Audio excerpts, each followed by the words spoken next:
Hello, welcome to Seeking Heaven, the Near-Death Experience and Other Phenomena. Well, we have Ruth Shilling back. Now, Ruth, she spoke on the mysteries of the soul and spirit of ancient Egypt. If you haven't seen it, you've got to see it. It was very soulful, and she explains the hieroglyphics and about what ancient Egyptians thought about the afterlife. It's fantastic.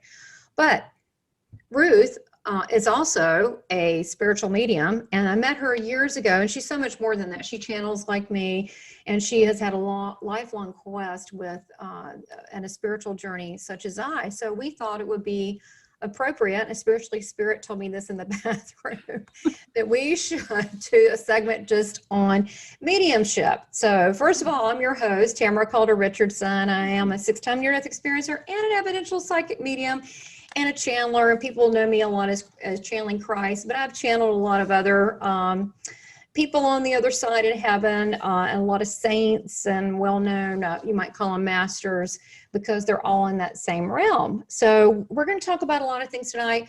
Ruth, welcome back on the show. If you can show your books, because I want to talk about your medium books that you, and then our journey, because we were talking a little bit, but people, especially if they're interested in the topic of mediumship and what is a medium's journey, you know, two mediums talking about their journey and how these 3 books came about where you actually followed well-known mediums, and how that came about. And also you have a love like me, if I believe so, on the whole evidential mediumship, which I feel is the key to excellence. And some people say all mediums give evidence. No, they don't. No, but not. This is a specific training. So I want to get into, you know, maybe you can talk about, and then I'll chime in here and there, but about evidential mediumship, kind of what got you on this journey and how you wrote these books. Okay, great. Did you want me to show the books now? Yeah, I think that's a great idea, so everybody can see the book. Okay, so I'll just share the screen. Maybe we'll work backwards. Show the books, how they were written, who the people are. Yeah, so that I can kind of point to them a little bit. That's the Egypt book, but here I'll let you just go to Nefertari. Yeah, and you can get that on Amazon. That was just released. Cards. And Ruth's got his cards, which you can get also on ruthshilling.com. Okay, so these are the 3 mediums I've done so far. I had originally planned to do some others, but then I got into other projects, so we'll see if those get done at some point. Anyway, I think that just if people are interested in reading these books, and these are very easy books to read. I did them that way on purpose. And they're as ebooks and also regular books, so they're all on Amazon.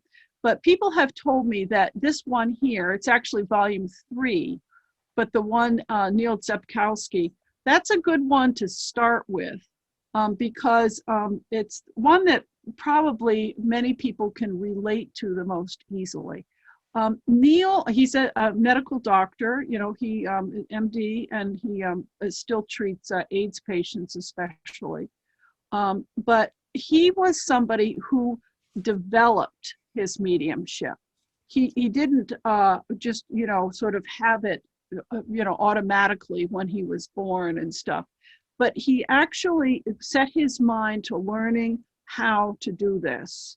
And he talks about that in the book. Just one little thing, he went to a development circle where they would have, you know, a lecture or something like that and some sharing, and then they would sit in the dark for an hour. Wow. So you know, to develop their abilities. He did that for 1.5 years and never got anything.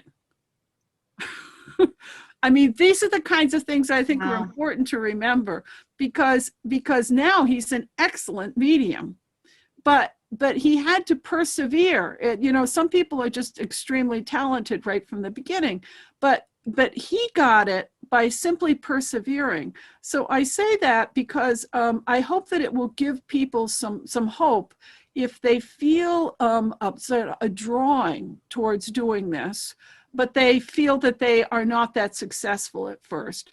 I mean, imagine the amount of dedication every week, going for 2 hours, 1 hour is just sitting in the dark, and you're not getting anything. Another medium who's one of the teachers at Arthur Findlay College, where I've studied, Colin Bates, Yes. had a similar experience. I think he went for 3 years every week to a medium and never got anything. Now explain that to people. Explain that to people why. And I love you going through each of these people, and then we'll take it off the screen and talk about us. But why someone might sit. What is the purpose of sitting in a circle? We have to assume that people don't know any of this. Sitting in a circle, and why would you sit in the dark and all of that? Well, I mean, obviously, when you sit in the dark, it's less distracting for all the things that we would see. But it's also easier for spirit to make impressions on people, and even visual type things if it's dark. I think it's important for people to know that you do not have to sit in the dark. You can do all kinds of things without having it be dark. But for many people and for the spirit world, it's a little easier when they're not the distractions of the lights and things like that. Yeah, I understand that. It helps you focus. And I know early on, when I would try to get rid of my ability, I was, I guess, one of those people kind of born with it. But when you get rid of the ability to kind of to enhance that, it was helpful in the beginning to close your eyes or to be dark. It is, because it helps you focus. So now you're saying that because of this MD Neal, he sat for a year and he didn't get anything, meaning he didn't get any impression from spirit, or he's just learning to be sensitive. Yeah, nothing. Wow. And I think I'll just throw in here too what Colin Bates said too, because what actually was the thing that helped Colin was, I mean, as I told you, it was like 3 years. He was riding his bicycle to this woman's house and sitting with her for an hour, and she'd always asked, well, did you get anything? He'd say no. Then one day there was another student that came, and there were the two of them there with this woman. And afterwards, the woman at the medium asked, well, did you get anything? And this other student started saying, well, I saw this and I felt that and all this. And afterwards, Colin said to this other girl, how did you get all that stuff? And she said, well, I looked for it. Oh, wow. Okay. And he realized that he was just sitting there expecting someone to sort of tap him on the shoulder, but he wasn't like putting his awareness out to see what was there. Well, once he knew that, then he started to begin to perceive things. Yeah, I got it. That's very funny and interesting. Yeah. Now with Neal, what happened was that they put him on the spot. They said, okay, it's like, a year and a half, and now everybody has to stand up and do a reading. And here he was. He had never gotten anything. He didn't know what he was going to do. And he stood up there, and he'd seen other people do it, of course. And then some woman scratched her head, and he said, okay, I'm feeling drawn to you. And then he just started sort of seeing pictures in his mind. And sure enough, those were, felt that those turned into a message. And so he kind of broke through it that way. And then from there on, he just kept practicing and practicing and practicing, and eventually developed into a very accurate medium. Yeah. Wow. So that was also the intent of one, even though he wasn't born with it, the intent to really surrender to spirit. Yeah. Yeah. But I think the point that I wanted to make with that is it took a long time, but when they persevered and really wanted it, it did come about. Yeah. Well, they were able to develop that, And I think that's true with anyone that truly wants a connection and relationship with spirit. Some people assume you're just, even if you're born with it, I tell people I really am a big advocate for training, because you need to understand what's psychic versus medium. working with one communicator, multiple communicators, how you can control the conversation and so forth and so on, and know differences. And it doesn't happen overnight, and it takes years of training and money for the training. It's not free. Most things, as you know, they're not free. It's like going back to school. And so, it's funny. I know. I was kind of added it up at one point and realized I'd spent $30,000 on trainings. You know, that made me feel a little bit less guilty about charging for the reading. Well, I wasn't even breaking even, Right. So, maybe, because I want to talk about these others, but I also want to see your face. Maybe we can go kind of back and forth with that. But so you want me to just do stop the screen share here? Yeah, just for a minute, and then we'll come back. Okay. But also the same thing with me. There was someone the other day said, "Well, I'd like a reading, but you all make so much money," and I laughed. I think welfare mothers, nothing against them, God bless them, probably make more than me. I mean, you know what I mean? This is because we do also so much charity work, and the money I added up. My husband and I sat down and added up what it would take to go, 8 years of training, train with initially John Holland at the Omega Institute with Janet Novak. And that was interesting because I just thought, well, I think I can do this. I've been like this my whole life. If I can, I'll go home. That was my attitude. And that was the first time I spent a week with, there were about 65 mediums there. And it was, and I got crazy signs all week going up there because I was like literally leaving the marketing and advertising world I'm going, have I lost my freaking mind? I'm getting on a plane to go talk to dead people all week, which, by the way, they're not dead. They're very much so alive, more than us. But yeah. And then I said, well, okay, give me a sign. I was like that. I was sort of like, let's see if this works, because I've been this way my whole life. But I thought, well, let me, whatever you do, whether you're a plumber, electrician, a doctor, what does it really matter? You want to be the best you can. You want to put some effort toward it. So I thought, if I'm going to do this, I want to see I got it. I think I got it. Let me go see. And so I said, if not, I'll come back home. I need to know. So I'm on the airplane going to Rhinebeck, New York. This is funny. I don't think I ever told you this, but I'm going, and I said, I want to see a sign. So my number is 22 because I was born March 22nd. So I'm at the plane. I look out the window and see a 22. So I'm going, total coincidence. So then later on, I'm waiting for my sign. I'm not impressed right now by Spirit. They're like, oh boy, she's a tough customer. And there was a guy that gets on the plane. He was a big dude. He was like blonde haired, big, looked like a kind of goofy football player, really, 6'3" or so. And he was with this really pretty kind of dark skinned girl with long dark hair, because I thought, boy, she's so tiny and he's so big. That's what I was thinking. I was like, look how little she is. And he turned around to sit down beside of her, which he was in the middle seat. He took 2 seats up. It said on the back of his shirt, seance. It said, it looked like an old Vincent Price kind of style. And it said, seance all week. Come join us as we talk to the dead. And then I went, and I'm like, WT freaking F. You got to be kidding me. I even took a picture of it.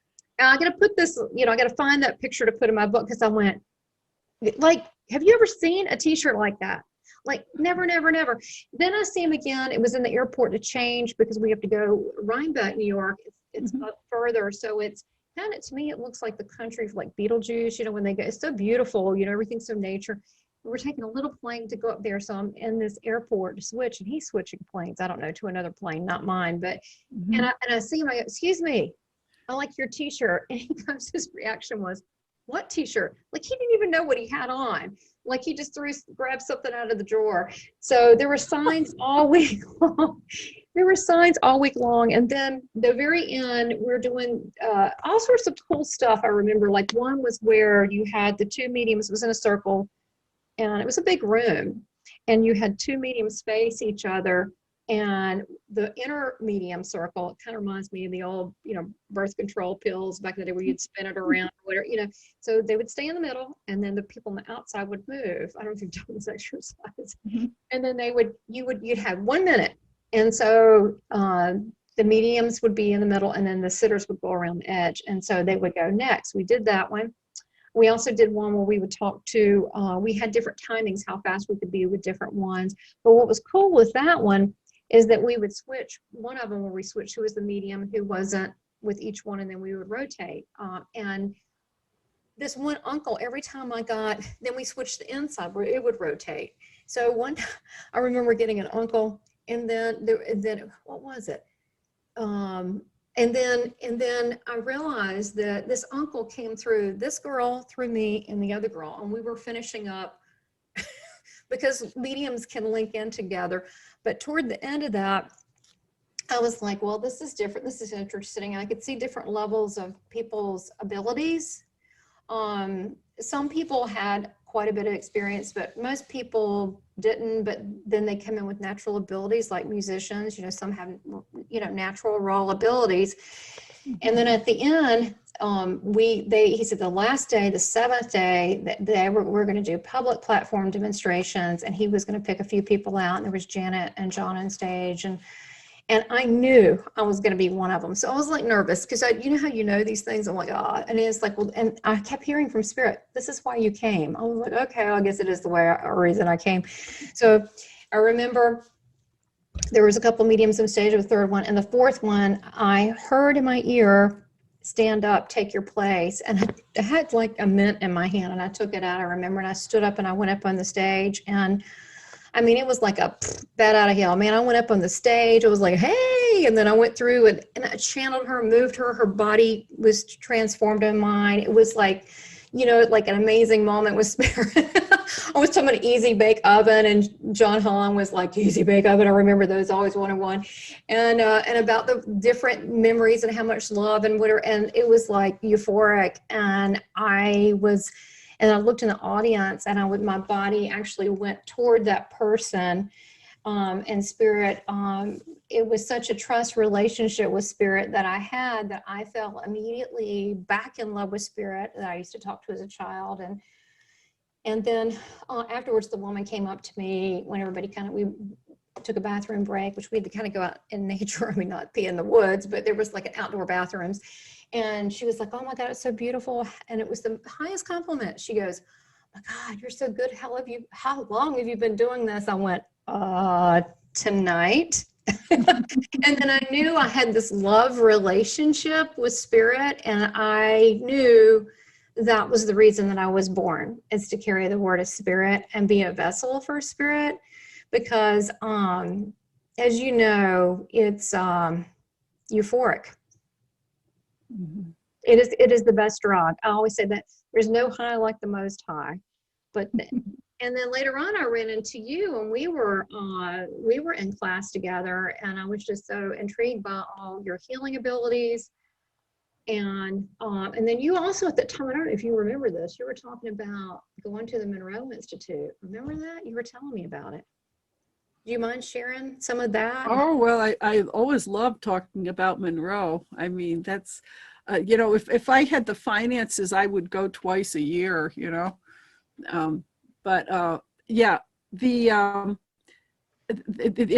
it's in Virginia, in west or southwestern Virginia, in the beautiful hills. And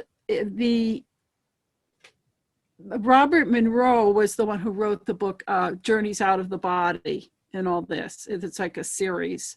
So he was experimenting with putting different tones in different ears. Of course, now lots of people are doing that. But at the beginning, this is even before television. He was a sound engineer, and he was one of the first people that did that. So anyway, for me, the Monroe Institute has been just a wonderful boon, because, many people like yourself have had their near-death experiences. But for some of the rest of us, this is an opportunity to be able to do all those adventures into the greater reality and the other realms and things like that. And so it's like a week-long residential where you're just there. And the first one, they teach you 4 focus levels, but they just call them focus levels because they don't want to say it's this or that. But the first one is focus 10, is giving you the ability to have your body be totally relaxed, but your mind alert. So it's like your body is asleep, but your mind is still alert. A little bit like, you know, when people do lucid dreaming or something of this sort, but that you still are aware. Okay. The And second, that's the one, first I'm level. sorry, go ahead. So that's the first level. And also, we're going to throw Mhm. in here, they do this thing called Hemisync, where they do the tones that help put you in this state. Yeah, And well, you have that's yeah. how they help you get into those states, because it makes different parts of your brain sync up in different ways, which help you to be able to develop that. The idea is that those are like training wheels. It gives you the experience of doing it and kind of the pathway, so that then you can do it without listening to the tones. But the Yeah, well, tone, you can definitely do it without the tones.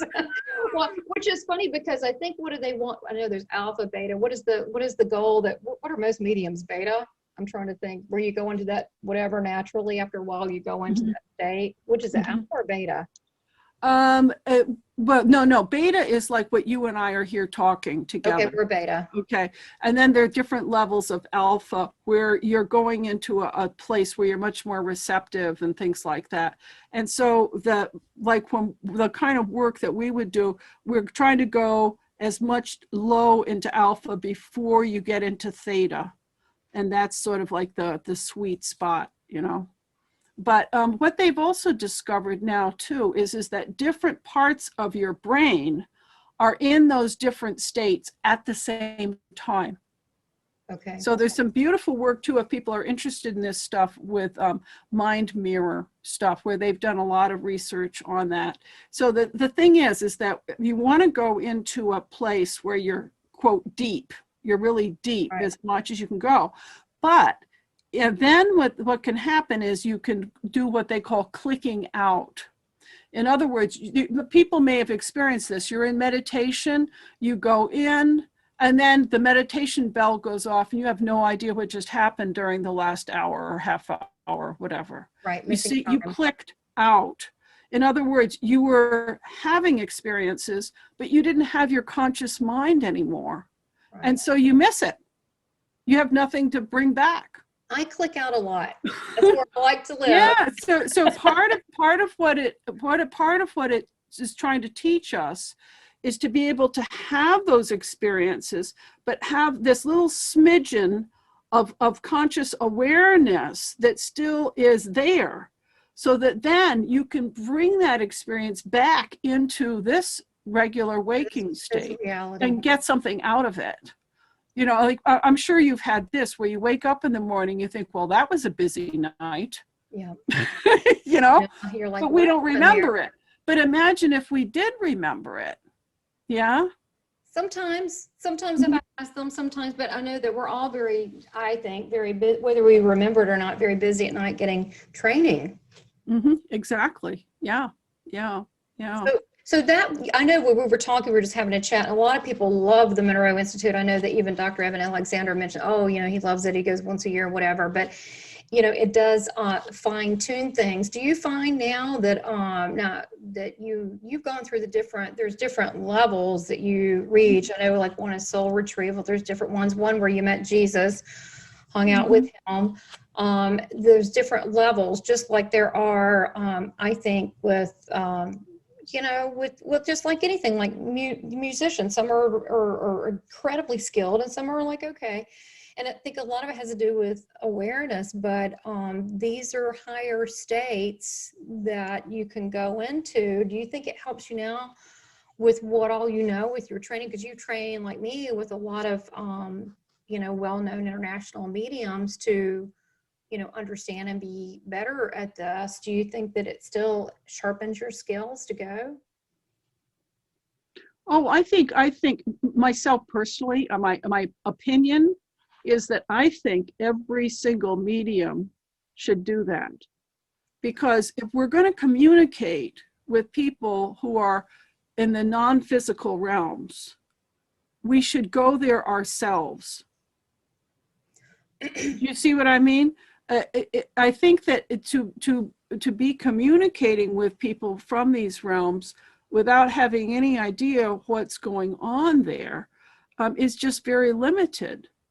I think anyone who's a medium would greatly benefit from doing that kind of work. Which is kind of like the near-death experience, because you know, you have been in those realms. I always say, I think that's why spirit really likes me. I think it likes certain people. I'm just saying. Playing No. favorites? No, because let me just tell you why. We're getting silly now, but seriously, because even my husband says, if I'm doing a reading, let's just say I'm doing a public reading. Let's just say it's not even one-on-one, and there's like lots of people there, whatever.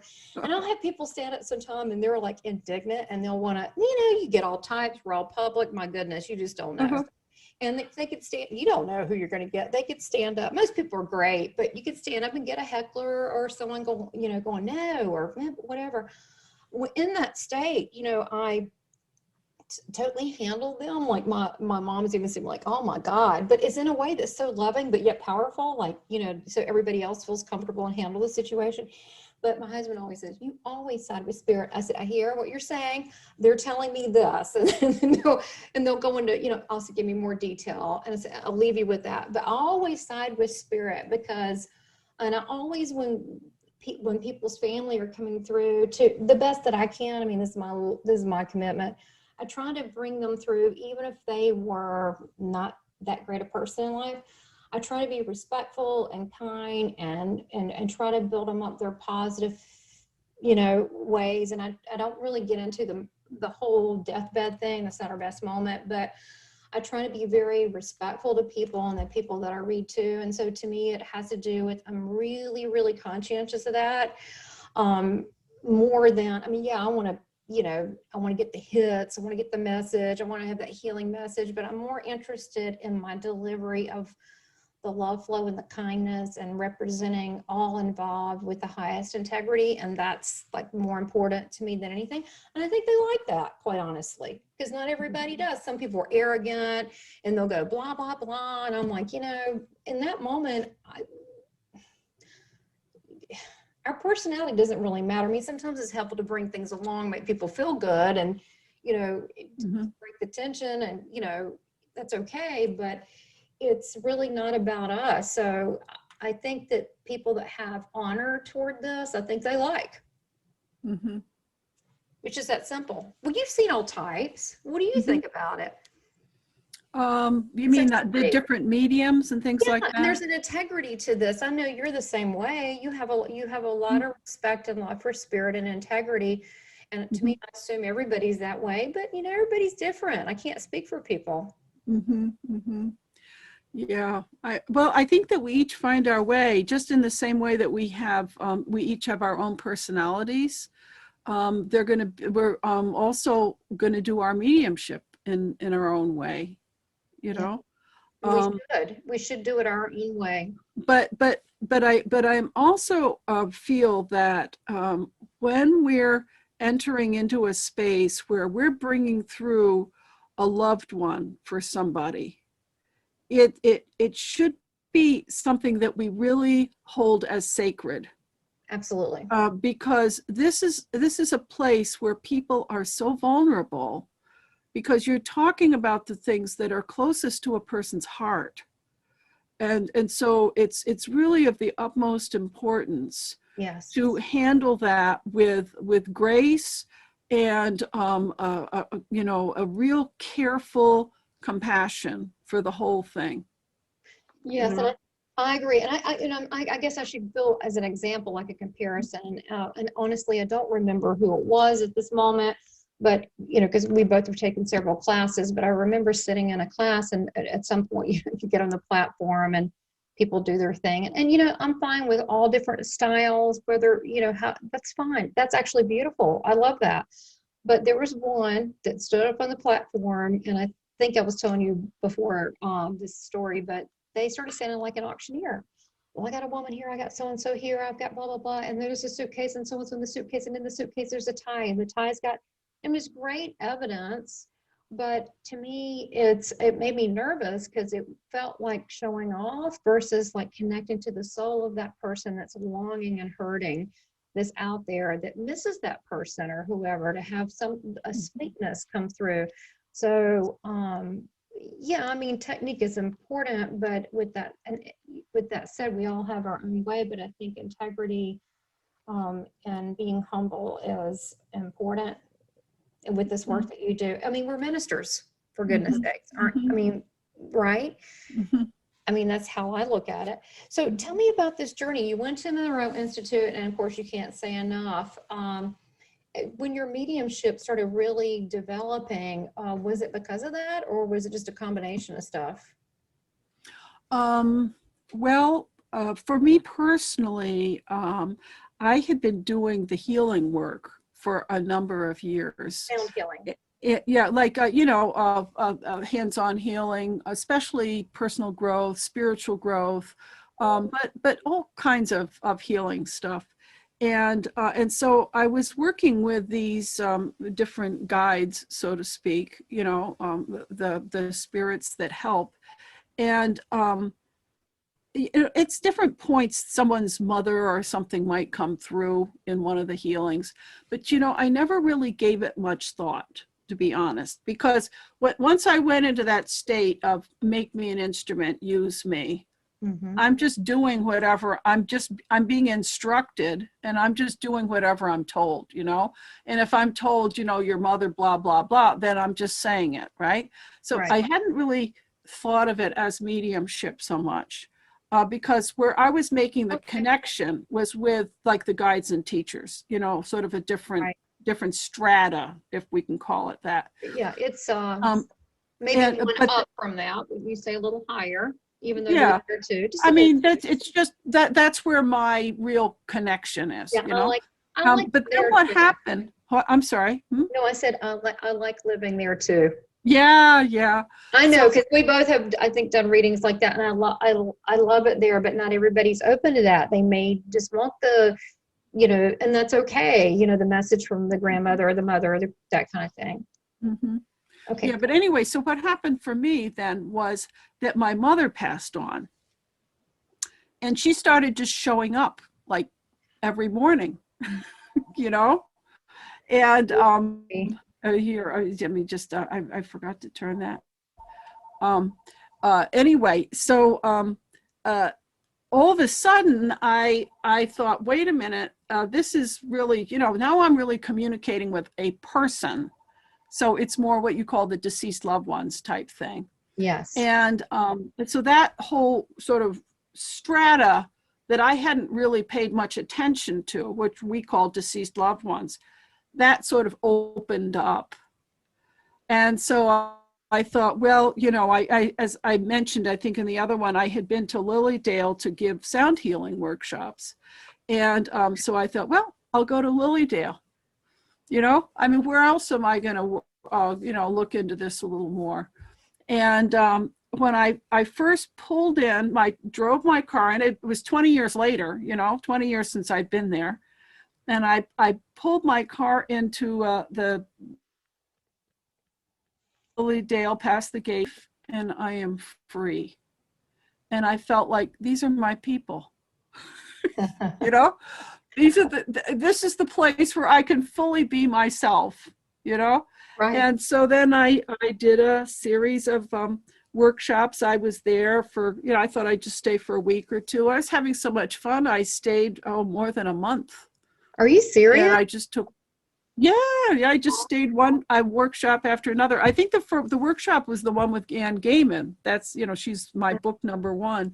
Okay. And I just enjoyed it so much. I stayed and I did a workshop with Sharon Klingler, and then I did other workshops. I just had a blast.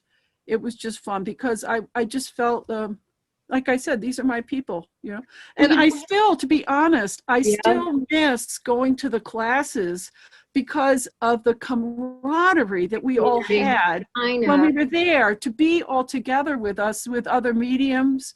It was just so much fun. I could see that. That is, when it's funny because I look back and there are classes that I've been to. The one I went to with where you were at, it was a lot of mediums, but that was a good class. And sometimes the energy of the mediums that are there, and then I've taken several with Tony Stockwell, and we both taken with Lisa. We were just commenting, Lisa Williams, but But with Tony, that was a good one with you because good energy, you know, you don't ever know who's going to be there. You know, you get a party pooper, but this had great energy. And then the mediums, the energy plays off of one another, and then it kind of heightens your ability, and then they're heightened, and then you're both able to do things to stretch your medium muscles that you kind of weren't able to do before. I'm going to tell you, this reading is hysterical. So we had some students in the class. I don't know why we've been doing this, because we've been doing this like 5-7 days. You get up in the morning, you're there at 9, you do 30 minutes of lecture, and then you're on till about 5 or 6. You're reading people on and off all day and exercises. And why in the world, after we ate dinner, we decided we wanted to do more of this, because it's really tiring. I don't know why we did this. Really, it's tiring. Like, we should have just like taken off and been a normal person and just chilled out and vegged out, but no, we did. So we went to someone's, it was like 6 of us or so, 6 or 8, and we went to someone's hotel room and said, well, let's practice on animals. And you know, it was interesting because I think I had my not iguana, my chameleon come through, and I knew Oscar, he had the big, you know, eye circle. I knew he was always sweet on me. He came through. That was kind of neat. But different people brought through animals. So it was Ruth's time, and it was like, this is the delight of mediumship. So she's like, there's this little gray dog around. Well, I had this dog 19.5 years, Larry, and he was a teacup poodle. He's real handsome. He always thought of himself as like manly man, kind of studly, even though he was this cute looking little teddy bear thing. His spirit was very big. So you're saying that here's this little gray dog around me, so and so and so. And I'm like, I understand that, because, you know, that's part of it. We don't want to feed someone. So we go yes or no, or I understand.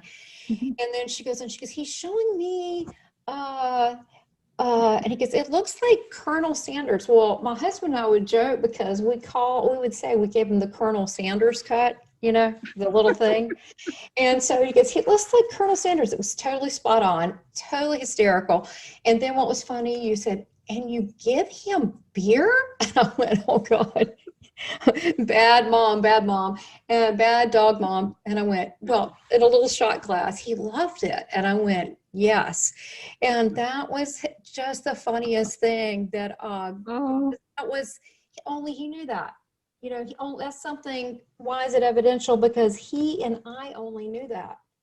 Because he would sit, and I would used to watch Reno 911, and I would give him a little taste of beer. I've even let him taste whiskey. He loved that. It's terrible. And he people are going to turn me in now. Okay, it was just a taste, but he had a different personality. He thought he was a hot shot, you know, doing that. But we would laugh and watch these things. He was my buddy, and that was such a precious, sweet way to come through. And you also had to trust, like, I can't believe, you could have said, I can't believe I can't say beer. I can't say that, right? But you did.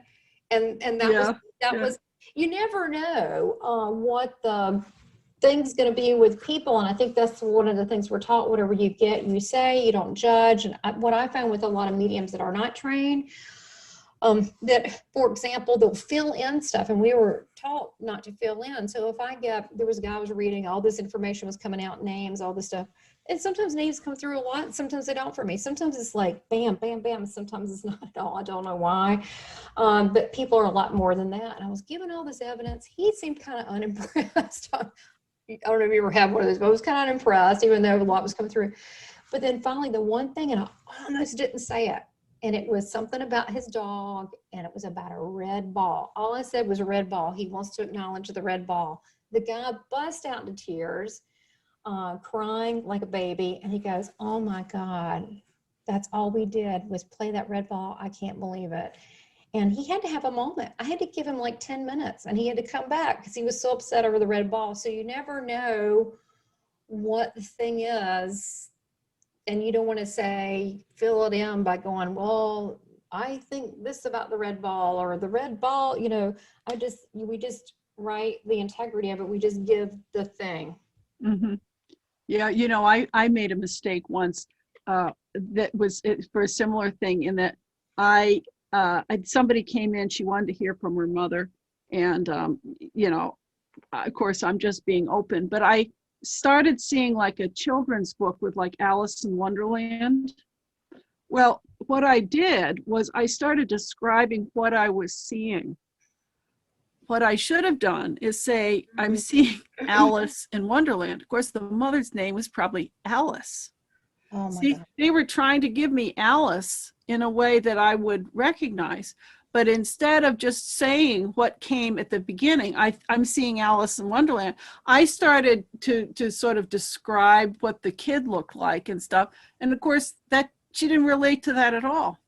So, you know, that's I've done part that of what we before. learn. You know, it's Yeah. learning by trial and error sometimes, you know, that No, we need to just give absolutely. exactly what we get right And at the you know, beginning and not, you know, I've tie missed along it. with it. Spirit has told me stuff and I've missed it. And then I'm going, sorry, because I'm not, they're perfect. They get it right. I don't always, you know, I tell people, but usually there's enough there.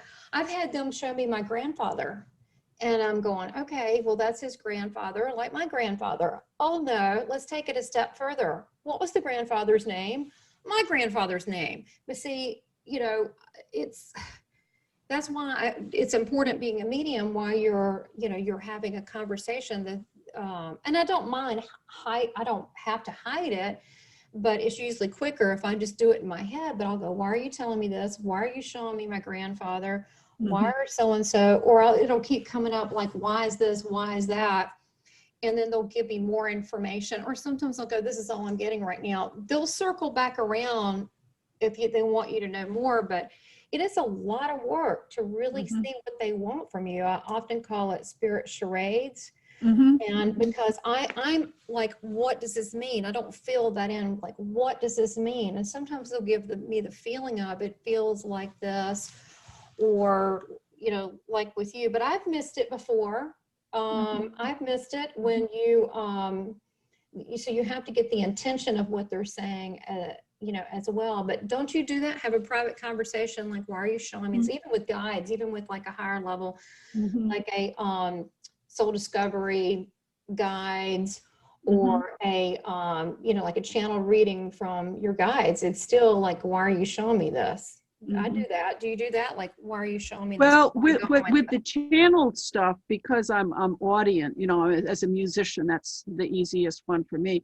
I'm just bringing through, you know, I'm speaking it. So that's pretty easy because I don't have to interpret. They just, you know, I'm just saying the words that they're saying, you know, and sometimes they will show me pictures as I'm speaking too, you know, that can augment it or help.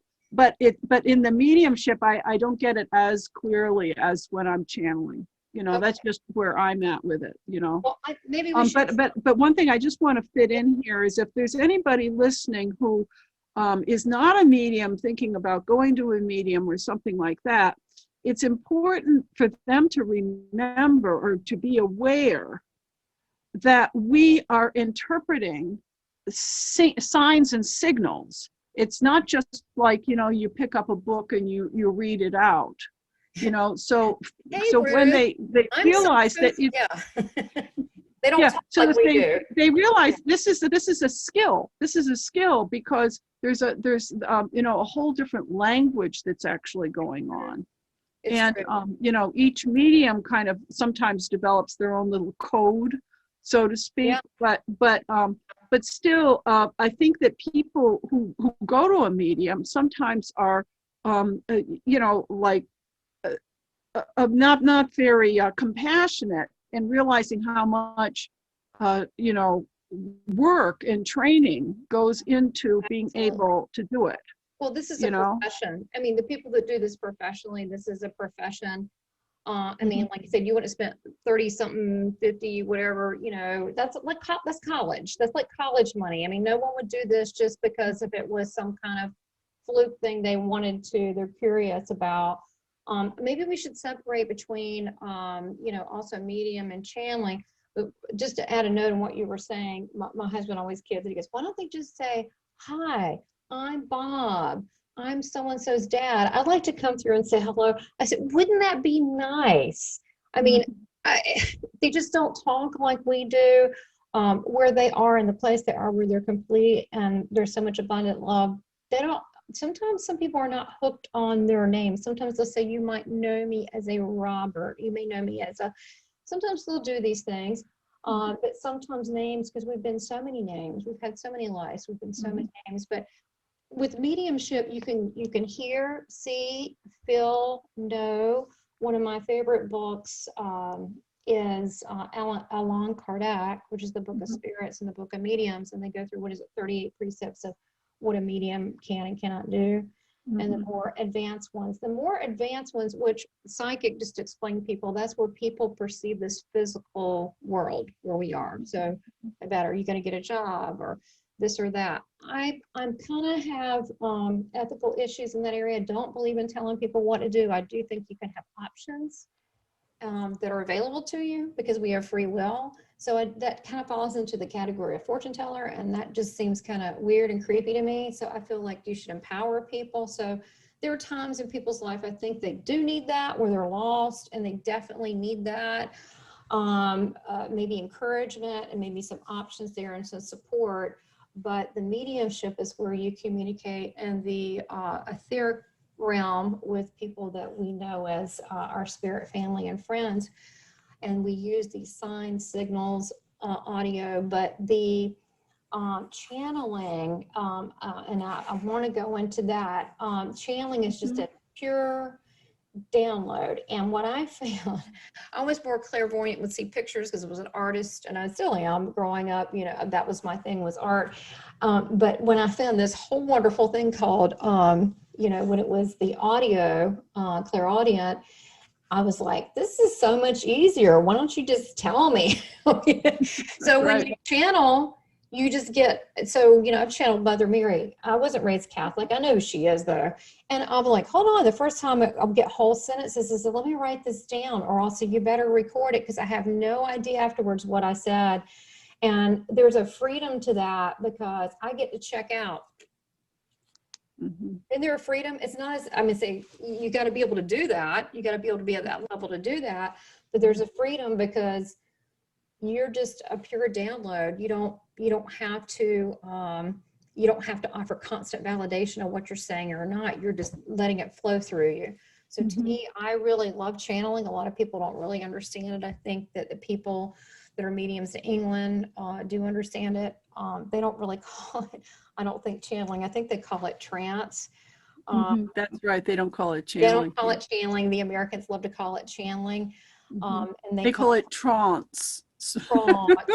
And they go, you Americans love to call it channeling, but okay. To me, I do want to go back though, because I mean, we can go into that, but I just want to point something out because I think this is important for people to know about too. Sure. And that is that the people who have passed over that are in spirit are also learning how to communicate. You know, we were talking about how we as mediums are learning how to interpret or bring through, you know, get the communications. But if somebody is going for a reading, I think it's also important that they realize that the ones who are coming through also have to learn how to communicate with a medium. And there's a nice little story in the Neal Rzepkowski book where he talks about he was giving one of the what they call the message services at Lilydale, where you have to do very quick readings. But anyway, a man came through, and you know, he was able to identify the person and everything. And the man said, "Tell her she has my pants." And he sort of was going to say, "Well, you know, of course you have her pants. You just died and everything." And he said, "No, tell her that." Well, it turns out she was wearing his pants. So that was excellent evidential mediumship. But then the message that the husband wanted his wife to know was, he said, "I'm sorry." She had gone to like 2 different mediums and he didn't come through. Yeah. And he said, "Tell her, I'm sorry. I didn't know how it worked." So just now he's learning for the first time how he could communicate with a medium who could then give this message to his wife. And the other 2 times she had gone to mediums, he just didn't understand how it could possibly work.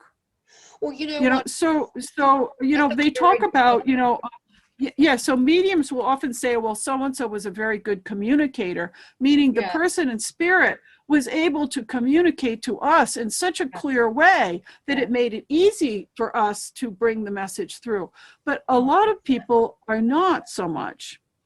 You know, it's And, true. There are some that are very shy, and you have to Mhm. really get them to talk. There are some that that you cannot get to shut up. And there are some that will start, and we open, you know, it's funny because sometimes when you start a session, you'll have someone that will call the door opener, and they could be a friend, they could be an uncle, they could be whoever, you know, and maybe it's usually not, it doesn't have to be this way, but it's usually not always the main communicator that wants to come through.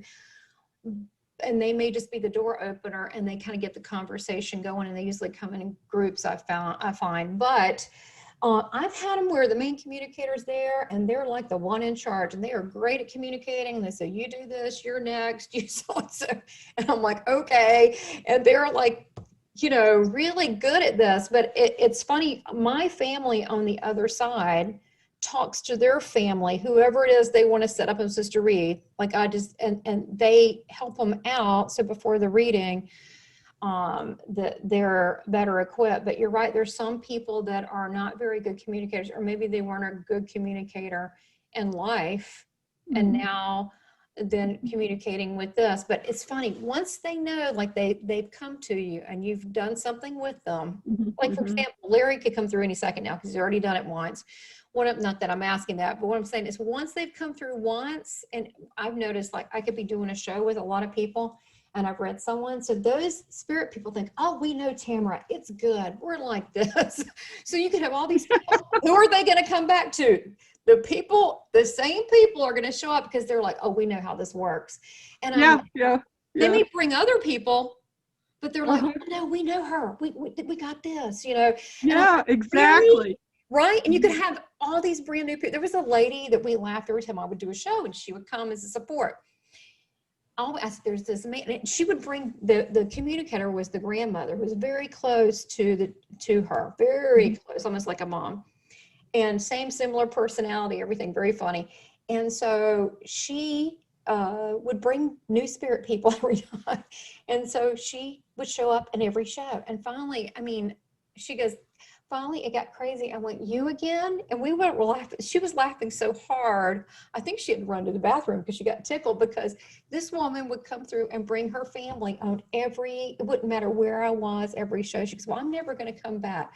I said, no, don't do that. Just tell her that, can you give other people a break? Or maybe can you help out the other spirit people with their family? She can help them do that. And I said, don't be like that. But I mean, people don't think of it that way, but I do believe that people's personality, the way they used to be, does, if you allow it, does come through. So, let me just share a story, okay? You know, I studied at the Arthur Findlay College too there. and you've got your Arthur Findlay College. You got yes, I'm wearing my scarf from there. Anyway, my first tutor was somebody who used to be a drag queen, okay? And he had a friend, another drag queen.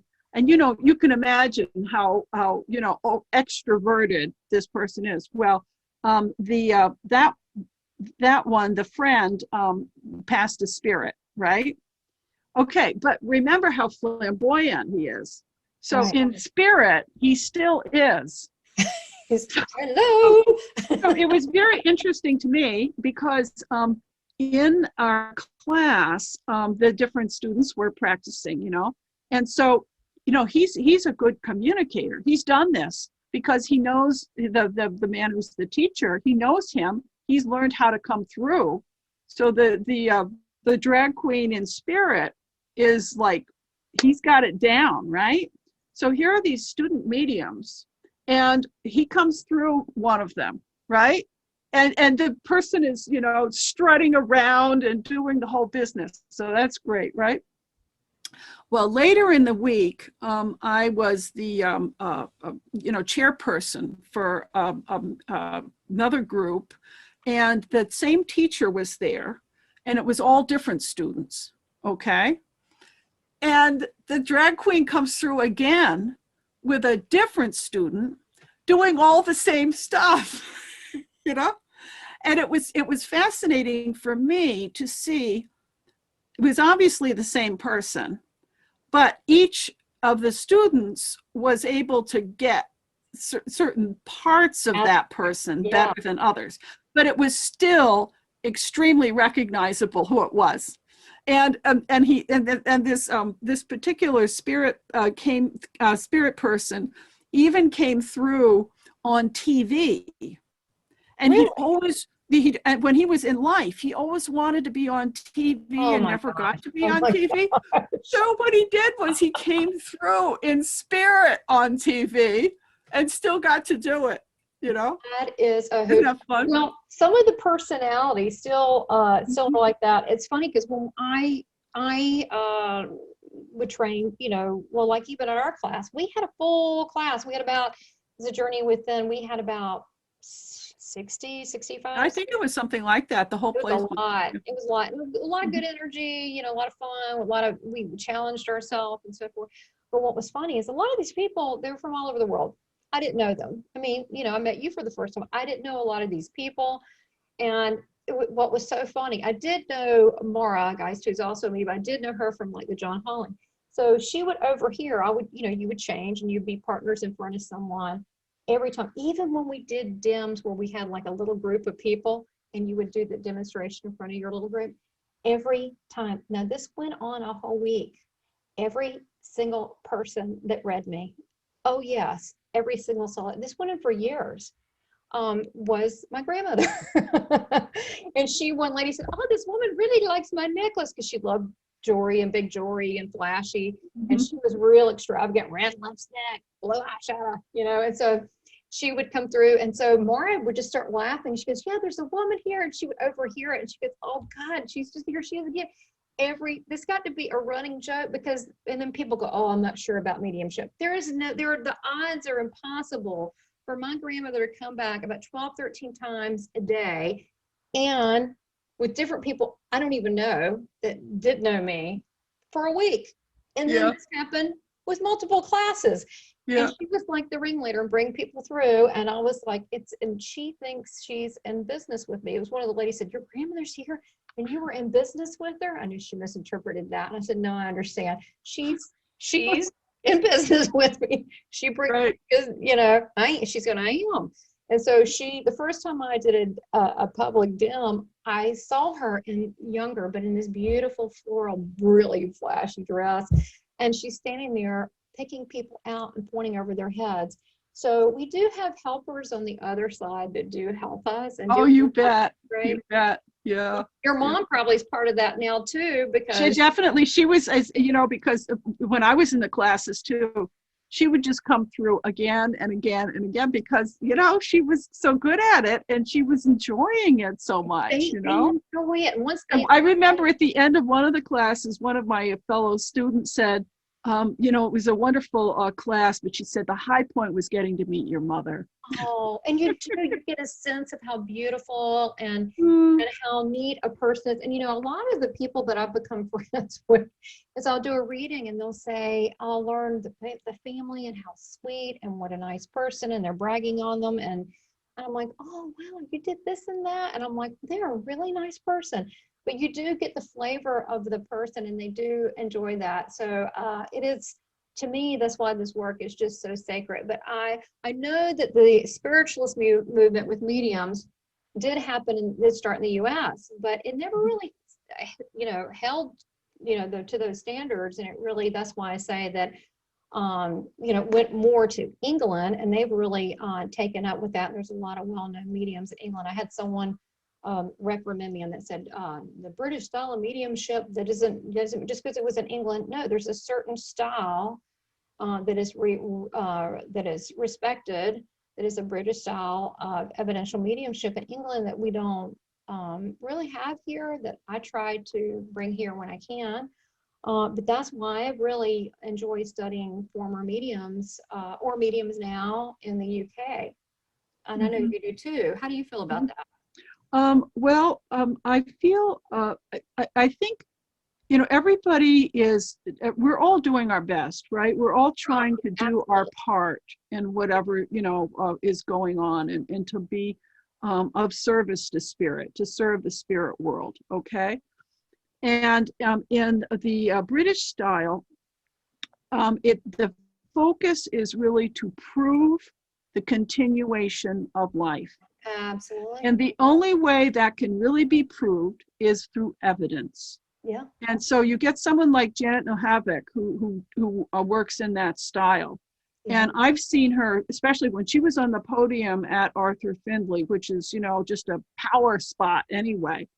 I mean, she had, you know, somebody who came through, maybe there were a couple of people probably in the family, and she had about 30 pieces of evidence that no one ever, I mean, there was like where she said, well, you know, you had a business, and she said, well, you go down the street and there was this and this. I mean, it was just, right. it was just, I mean, That's good stuff. it was irrefutable. There was no way that anybody could hear that whole reading that she did and not be convinced that there was somebody providing that information. You know, for myself, it was in my first class there, and of course I was a newbie at that point, you know, and everything, and I had to do my first little thing standing up in front of the class, and you know, I'm a teacher. That's just my vibration. So of course, people's teachers always come through because that was the easiest thing to mesh. You know, so it's your gym teacher, it's your drama teacher, it's your third grade teacher. Total sense. So always these teachers would come through, and so there was a teacher who came through who was helping one of the other students in the class. She helped him with reading and all these kinds of things. And then she just, what was the name?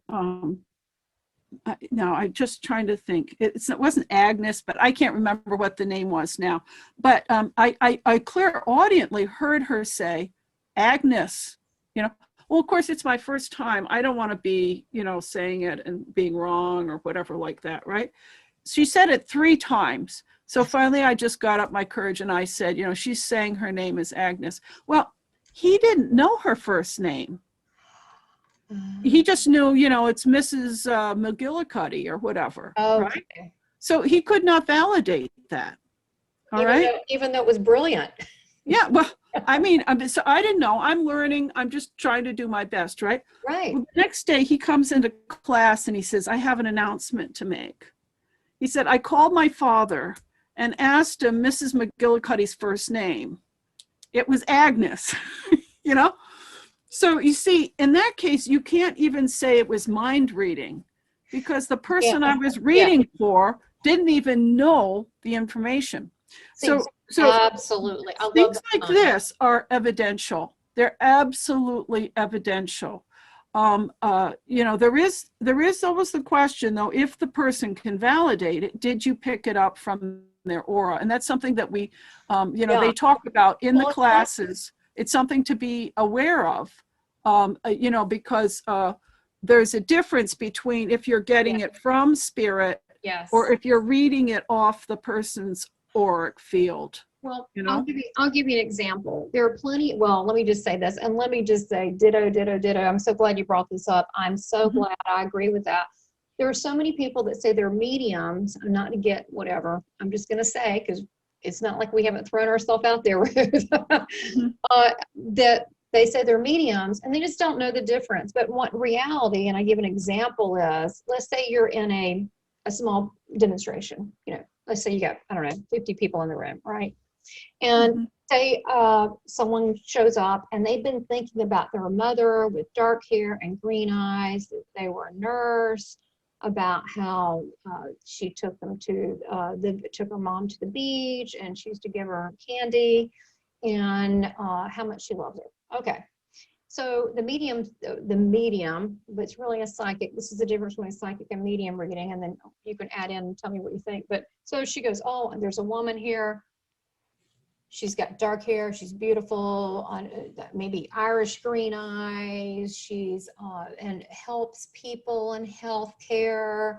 She's a caregiver, and she's talking about how much she loves going to the beach with you, and she wants to give you some candy. Somebody may go, my God, they're brilliant. But all she did was read the mind of that person. Now, here is a medium reading this evidential.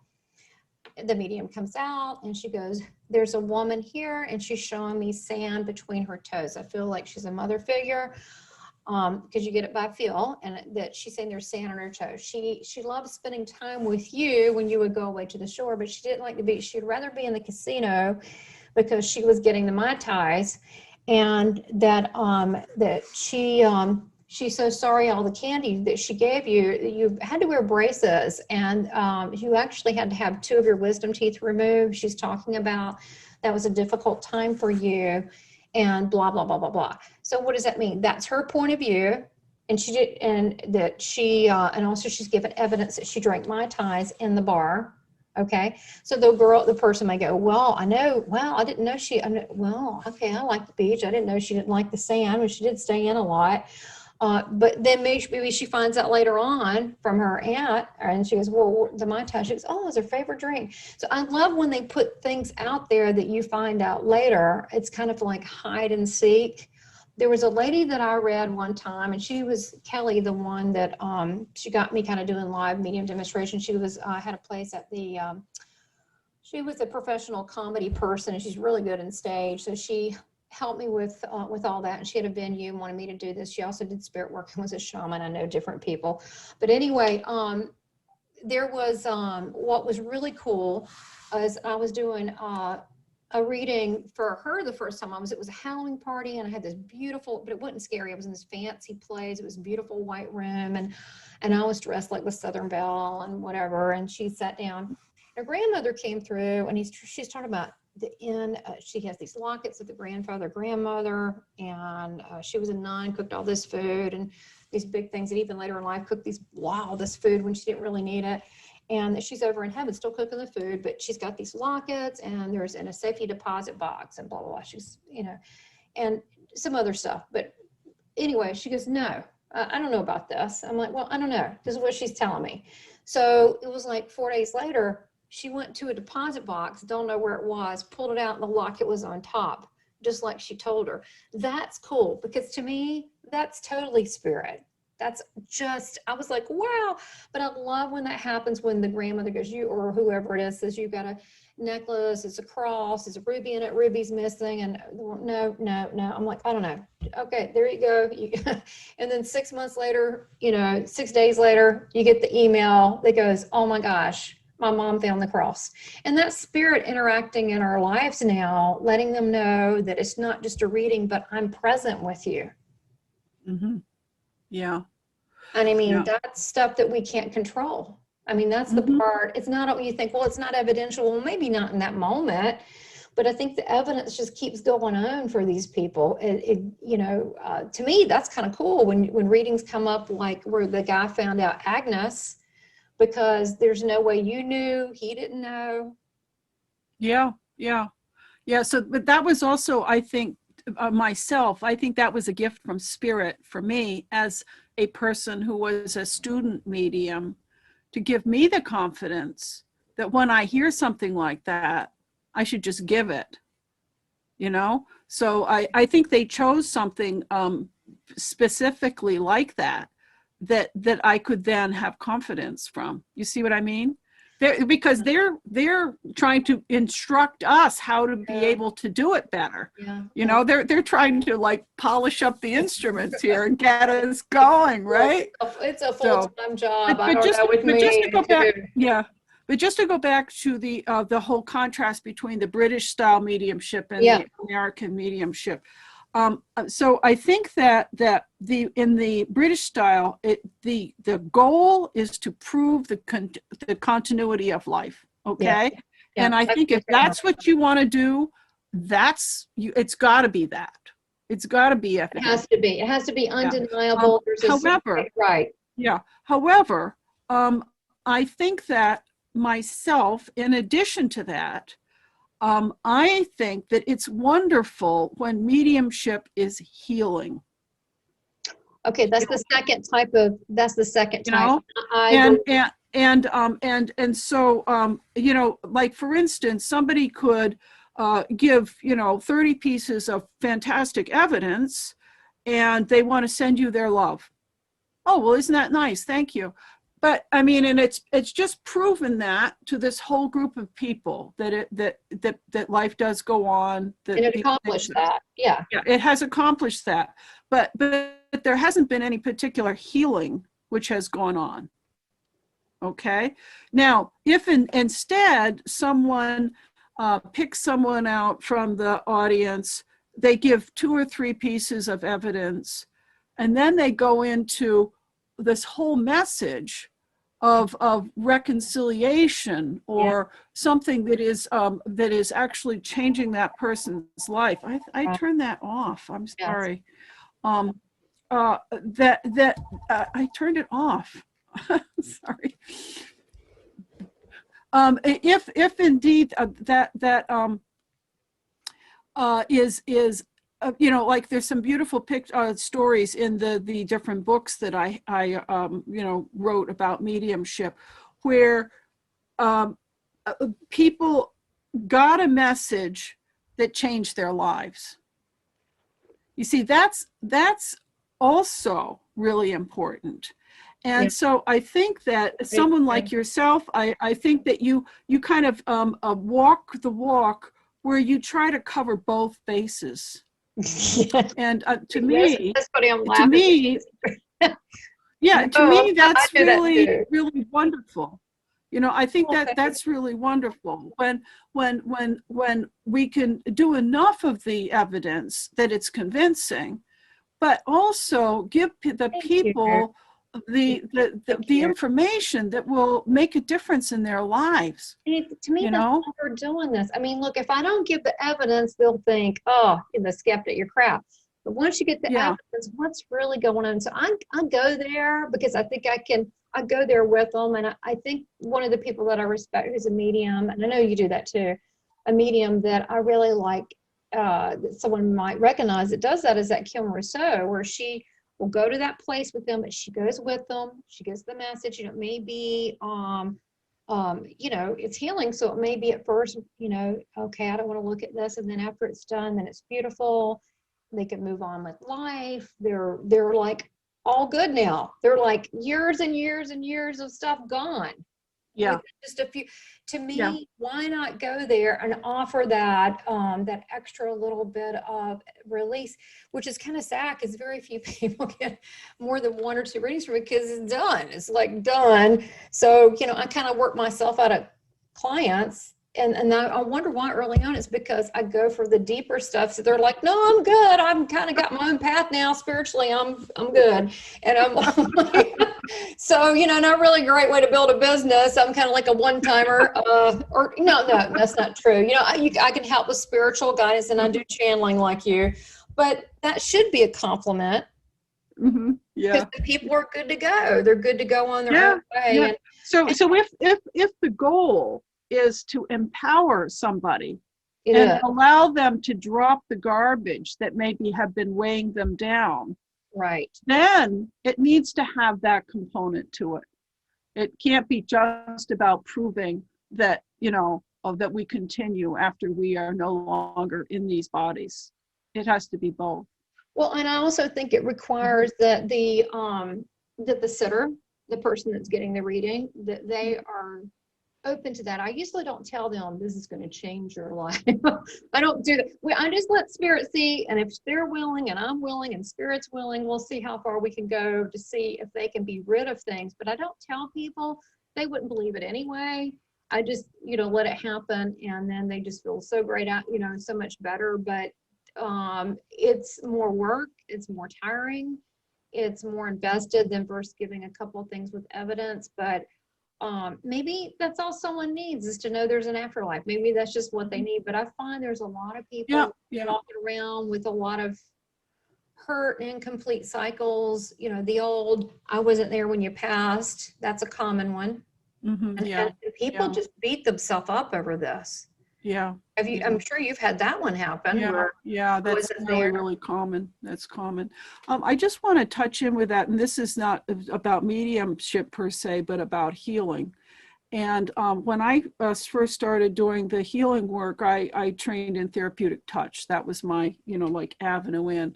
And in that modality, you do an assessment of the person, and you see, well, they need energy at their knees, and maybe they need to clear out some stuff from their abdomen and something like that. So that's the way I was trained, right? But what I began to realize is sort of what you were saying there with, in that really what I wanted to do was to be of greatest benefit to that person on that day. That was my goal, okay? And so then Spirit started telling me what to address and what not to address. Mm-hmm. It wasn't a matter of just, getting their energy field all, sort of cleaned up and, sparkling clean, because that wasn't of the greatest service to them that day. Maybe the only thing that would be of service to them was to help their elbow. That was it. Mm-hmm. And so instead of going into a diagnostic sort of mode, I just simply went into, Spirit, use me, make me an instrument. Tell me what is of greatest service here for this person today that I can be of service with. And then we're just going to do that. And if Spirit is happy with me, I'm happy. So it's a different like, so I think that, one of the things that I always emphasize when teaching healing, and it's true with mediumship or anything, we really have to be clear, what is your intent? So like I said, with the British style mediumship, the intent is to prove the continuity of life. With the American, the intent might be to help and to heal, but we need to be clear what that is. Because otherwise you're just kind of following pathways that maybe you saw somebody else go on. Like me, I was being taught to do healing in a certain way, and I was kind of following that pathway. But if we're going to be responsible in doing our part, we need to really be clear what our intent is when we start out. And there are also, mediums that do healings that are channeled in that way. I mean, you can take this a lot of different directions. The spirit doctors too and things, yeah. Yeah, spirit doctors. And, what is it? Gordon Smith always says that all mediums are healers because we're working with that divine energy. But I think it depends how we want to channel. I guess for me, you're right. I want to give the evidence just because I'm a stickler. Now, it used to be in the beginning, I want to give them so much evidence that it was like crazy because it was basically me just wanting to be sure. Now I'm like, look, I don't need all that. You just three things, that's good. You're sure it's her, good, let's go. And the message can also be evidential too, and healing, and Spirit knows how to do all those things. But if the person is open, the sitter, to I'll ask, because if someone is sitting and they're going, well, not, they're usually sitting, but if they, I've been doing mine way before COVID on Zoom because I talk to people everywhere. And to me, it's just Spirit doesn't need a chair, but they're sitting, they're listening. If they're open, I'll say, do you have anything in particular that you wanted to cover? Only reason I do that is because if they're obsessed with the loss of the boyfriend, right, and that's where they're focused, then maybe I need to relax them, maybe do some breathing things. Would you be, let them know that, I can't guarantee who's going to come through, that kind of thing. Or just letting them know, they could say, I'm just really upset about this. Or they can, sometimes they will come in with an agenda, and they need to say it's best if you don't have an agenda and let Spirit do it. Most people go, I'm just open. There's a few people I'd like to talk to, but I'm just open. I said, very well then. And that's the best way to be. And there's a couple people that absolutely have an agenda, and you try to bring through Spirit and your team, your guides that are working with you, they're trying to do that. But when they have an agenda, they're trying to fit everything into what you're saying based on their agenda. And it makes the reading really hard. And it makes it not as good, I think, as it could be for that person. And it's a heck of a lot of work for the medium. I don't know if you've ever had any of those who try to and I'll just say yes or no, and then they just won't let the information come forth. And there was a lady I read the other day, and I had to stop. I noticed I was getting frustrated, and I wanted to put my human frustration to the side. But I spent 23 minutes, not 3 minutes, like you should, 3 minutes, 23 minutes going over who the grandmother was. And I said, I mean, and then she would say, yeah. And I mean, because I think it was just, I mean, we had her the first 3 minutes.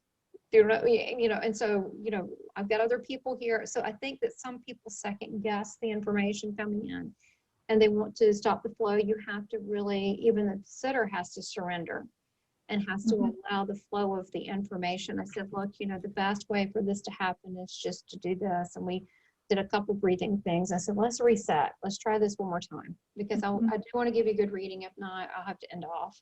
Yeah, I think, that's something that Tony often brings, Tony Stockwell often will really bring out, that it's really a triangle between the medium, the sitter, and the spirit person.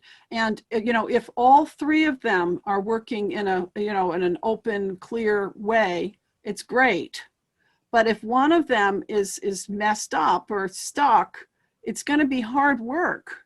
And so if the sitter is being resistant or really not, there or whatever, it is hard for the medium. They need to realize that it's a three-way street, and, all of it needs to be sort of open and operating. Right. Well, we're getting a download of information, and this is three-way communication, but great person, wonderful lady, but, well, can you tell me this? That's not how it works. Let me, every time I was like, break the trance to get back into it. So I think that people that do this professionally, you're in good hands. I mean, this is a trade like anything else, and it is a lot of work, and, we are listening. So we kind of have to be quiet sometimes. We are listening. We are trying to sort it all out. So, so tell me about the other two people that you wrote, that you decided to write a book about. How that happened. Oh, okay. How much time do we have? Well, I thought we would just mention, a little bit of that. Yeah. I just want to know, like, how much in depth to go in. What are you thinking? I wouldn't say too much, but you know why? Because we'll probably do this again. We'll probably get a lot of feedback. Okay. People wanting to know more, or people watching if they want to. If there's any topics on mediumship for us to cover, because you and I have had different experiences, but we both have training. But we've had, we're different people, different. But we have, I guess you would say, both seeking answers and excellence, and it's a lifelong thing. Definitely. Keep working at it. Yeah. Well, there's the one with Neal, and I mentioned about him, and so I think that's a very user-friendly book, and all of the books, just so people know, it's basically like a Q&A, it's question and answer. I put in just a little synopsis of certain things. They're full of stories by the individual mediums, so they're very easy to read, and they're very interesting. The one with Gaiman, which is the first one, she was just an outstanding individual. She was very famous in her time. I mean, she was in Life magazine. She was part of the Men That Steer Goats. She worked with. I love that movie too. And there are books about her. About her life. There are 2 biographies. There are a number of books where they talk about research that was done with her. So she was just an outstanding individual. And so anyway, what I did with that book, though, is I wanted to get at her perspectives on life. Okay, her wisdom. Her ideas about meditation, how to connect with spirit. There's a whole section that, like what you were talking about how to prepare for a reading, how to prepare for being in a development circle, all these kinds of things. So this is not just about, there are some wow factor type things. She talks about getting an apport of a rose, an actual rose, that apport that came. Oh, advertising. That's awesome. Yeah. There's section on table tipping, because we did table tipping in her class. There are a whole bunch of different things that she also she did a lot with holding something in your hand and being able to do a reading that way. Yeah, psychometry. Yeah, so there's a section on how to do psychometry because that's a wonderful way for people to begin, you know. And that Tyler guy, the young fella on the TV, he does it. He'll hold something and he'll do the reading. yeah. Well, and she also was very well known for finding missing children. She was excellent at being able, even like there's one story in there where a woman wanted to catch her husband because she thought he was cheating on her. And so I said, well, so she wanted, like, you know, some evidence. And I said, well, did you do it? And she said, well, I thought it would be cheaper than her renting a private eye and everything. So she said, if you go or have the private eye go to such and such a hotel at such and such a day at such and such a time, you'll see him. And of course, he arrived with his mistress. And so she could even do it through time and space. I mean, she was really good. So there are a number of those stories in there, but there's also just a lot of good information. Each of the books is 108 pages long. So they're not long books, you know, but, you know, that's a special number, 108. Yeah. So, yeah, and like then like the mala beads. Yeah. Yeah. And then the volume 2 is Carol Gasber. And Carol was, again, just an amazing person. She was born conscious. She was able to be awake and aware in her sleep. So when she went to sleep, she was aware of what was happening. And she would have this light being that would come, and it was like Peter Pan. The light being would come, and then they would go off, and he would teach her things. He would show her things. She would fly around the neighborhood. One of the little stories is, you know, when she was about 5 or 6, she came downstairs for breakfast, and she said, Daddy, I was flying over the house last night, and I saw there's some shingles missing. And he said, oh, really? Really? And she said, yeah, 3. And she told him exactly where. So we just got a ladder and some shingles, went up, and sure enough, there they were, you know. So she was one of those people that was just born with amazing abilities. And so we get to hear from her perspective as well. She was an early Silva mind control trainer. Okay. Yeah, so she worked with Jose Silva as sort of his assistant, you know, because she was able to go into alpha, you know, very, very quickly and easily. She also participated in the experiments for communicating with plants. You know, The Secret Life of Plants was a very popular book, and she was part of that too. So anyway, they're just remarkable people. And when I met them, they were all at Lilydale. None of them even had a website. Oh my goodness. Nothing. So and what's you know, I had the guidance. This is going to be lost. I mean, Carol since has died. You know, Anne is no longer able to do things, and you know, so it was like, do it now. You know, if we're going to catch the wisdom that these people have, and the perspectives on life that these people have, you got to do it now. That's what they told me. So I did. You know, I did 1 book each year, and I'm just so glad I did now. Well, you're a scribe. You're you know, you're writing this down so they have it. And you know, it's funny, so many people that are really into the spiritual side of things, they don't really care too much about, you know, PR, promotion, or books. Well, no, the thing that they all had plenty of work. They, you know, just, I mean, you know,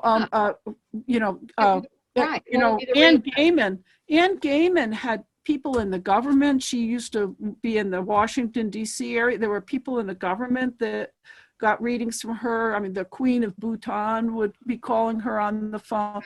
She had why would she need a website? Right. She was busy. And right. Carol the same way, you know. I mean, Carol was just so they didn't think along those lines. Right. You know? They had a different they're from a different generation, you know. Absolutely. And that, I'm so glad that you called that. It's kind of like I was so happy to see like Mavis Patilla when she has a series of Medium tapes or DVDs, whatever they are, I bought them, that are out. But she's starting to do these, she's done them for a few years now, where she's done these Facebook things and she's done these things online. And, you know, God bless her for doing that, because you really want to document these people that. Right. Actually, Mavis was supposed to be the 4th volume, but then Oh, really? there was a little, I had like an hour, a year and a half while I was finishing the other books. And by the time I came back and said, Mavis, okay, I'm ready to start on yours, she'd already started a book with something. Oh, well, at So least I she's doing that. And yeah. it is important that is recorded, but with you being, you know, a professor and also, you know, a writer and wanting to document it. And then of course I own an advertising agency, 27 years, I understand, you know, I was more of a slogan and a copywriter, business writer, but I understand the importance of this and, you know, making yourself known. But not everybody comes from these kinds of backgrounds, because I have literally seen mediums come from every background. I mean, from anywhere from a doctor to attorneys to professors to housewives to just really everything that you could possibly, jocks. I've seen jocks, you know, like sports athletes. I've seen every kind of person. There was one person I met in the government, literally from every background, including being a minister, everything that you can possibly imagine. So I think the thought that who's a medium and then go around wearing a turban, honestly, your neighbor could be. Yeah, definitely. It could be anyone that has the need and love. And a lot of people, when they have a very severe loss, like a child or something very dramatic, it will turn on those mediumistic abilities because they're longing to talk to them. So guess what? They have the desire. Yeah. They have the desire. And so guess what? Spirit will talk back. So, and then they were like, all of a sudden, when my sister-in-law Marcy passed many years ago, my husband says, we were friends first before my husband. I was talking to Spirit at 3 of my NDEs. I definitely think had something to do with that because I was in that spirit realm, but I tried to shut it down because it was not very popular in my family. But when she passed, it was, I guess, how old was I? I'm trying to think. Maybe I don't know if I was in my early 30s, but it was, I mean, full conversations, full on. I thought I was losing my mind because, you know, I tried so hard to shut it down, and she still helps me now. And she came through with the same sense of humor. I mean, literally, I mean, she took very little time to transition on the other side because sometimes they want to catch up. They have to do things. Sometimes there's a transition period. But I mean, it was like the next day. And she was like, so they ask you, how long should you wait for reading? And maybe we should cover that. The person grieving, the standard I've heard is 3 months minimum. But the person that's crossed over, it can depend. What do you think? I've had them come immediately and want to talk. Yeah, I don't know. I mean, that's something. I mean, you know, Janet Nahavik says 6 months. Some people say 3 months. You know, to me, it's a you know, case by case type thing. I think so. Because basically, I always want to be led. So you know, I'm used to asking questions and getting answers. So I just ask. I do too. You know, and so rather than having a particular policy like that. Yeah. So I just with children. A lot of people say no children, whatever, but I have made exception when a parent is along and they were 12 or they were and I've literally had an amazing child sit there and was more aware than the father. I mean, was totally with it. So, and it was just very at ease with all of it, and just, it was really beautiful. So there are exceptions, you know, to these things, all of them, I've even heard, oh, spirit doesn't come through right away. I don't think that's true either. I think all of it just depends. So now, where can people buy your books, your medium book? Well, the books are all on Amazon. The cards, they do need to go to my website, and there's a link there that will take them to a website, godsgoddessescards.com. I would just say 2 things. First of all, I'm going to be giving 2 workshops at Lilydale this summer, at the end of the summer, hopefully. One is spoon bending, which spoon bending and manifestation, which I've done that one a number of times. That is just a hoot. Oh, That yeah, is so much fun. So everybody much who fun. takes it says that it is so much fun. Oh, it is just lots of fun. And then the following day, I'll do one called Accessing Spiritual Guidance. So, so if anybody's interested in those, they're the end of August. And the other thing is that now that I'm not doing my tours to Egypt, I've been publishing books. So I published 2 of my own books this year, but I also published 4 books for other people. Fantastic. So if somebody has a book that they want to get out there, so that it's a print on demand on Amazon, they can contact me, and I'll see whether it works out. We can talk about it. Oh, that's fantastic. Now, let me ask you this. Are you targeting spiritual genre type of, open-ended?